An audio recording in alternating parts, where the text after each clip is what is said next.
Hey everybody, welcome back to the channel. My name is JJ Johnson, and tonight I'm going to be talking about a book in the Star Wars Extended Universe that I just finished reading, and that of course is by Joe Schreiber, and that is Maul Lockdown.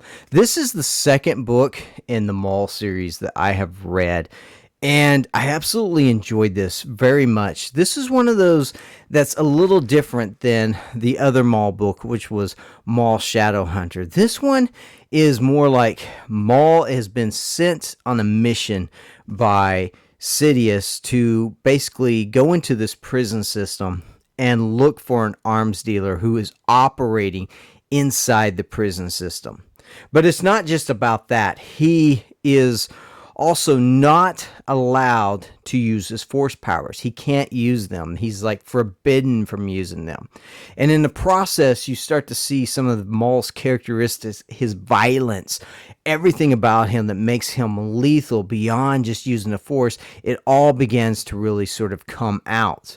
One of the things I like about this is it's almost like it's got that feeling of like Mad Max or something like that, especially Thunderdome, where they're sent into these battles and like they fight to the death with their fists, almost like a boxing match to the death.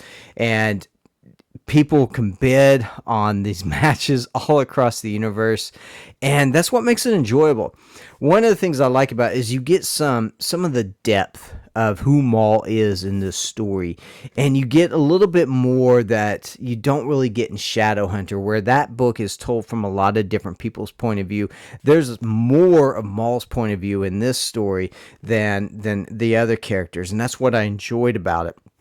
Maul is sort of seen as an ally in many senses, and you kind of want to root for him, which is odd considering the fact that he, is a Sith apprentice in this story, and you shouldn't be rooting for him. But you get some of the complexities about who Maul is, the desire to constantly please Sidious in the way that he does, and the way that he just cannot stand the fact that he could possibly fail, and if he fails, what does that really mean?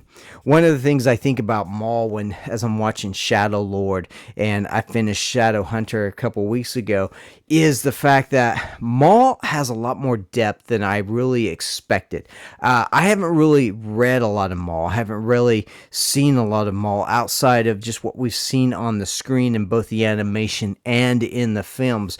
But reading these two books kind of opened my eyes to the fact that Maul wrestles with a lot. And in some ways, whether we want to believe it or not, he's kind of got this quiet empathy to him that doesn't really make sense, but it's there. And it almost makes him likable.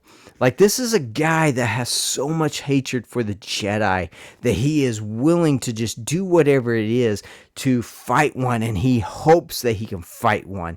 So again, this is a great book, great story. I really enjoyed it. I'm actually continuing my rereads of the Extended Universe, or the Legends series, if you want to call them that. And so right now I'm moving on to the Han Solo one and Paradise is Dawn, and that's one I'm reading right now. So if you really want to read if you're enjoying the Maul TV show, the Maul Shadow Lord, and you want to read some more Maul, I highly recommend Maul Shadowhunter, and this one right here, this is Maul Lockdown. It's a very, very, very good book. I absolutely loved it. It probably is in my top 5 reads for the year so far. All right, I'll see you all later, and I'll catch you in the next video. See ya.